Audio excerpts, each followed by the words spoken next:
ذالک یہ سن چکے،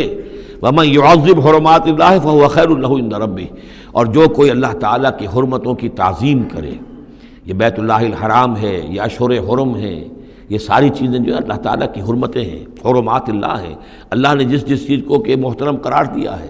سورہ مائدہ میں ہم پڑھ چکے ہیں، وہ جانور کے جو خدی کے جانور ہیں وہ بھی محترم ہیں، جن کے گھروں میں گردنوں میں پٹے ڈال دیے گئے ہیں، معلوم ہے کہ یہ ہدیم بالغ الکعبہ جانے والے ہیں، وہ بھی محترم ہیں۔ عام مین البیت الحرام جو ہیں، جو لوگ حاجی جا رہے ہیں، ان کی بھی حرمت ہے۔ تو جو بھی من یعظم حرمات اللہ ہے، جو کوئی بھی اللہ تعالیٰ کی حرام کی ہوئی شے، محترم ٹھہرائی ہوئی چیزوں کی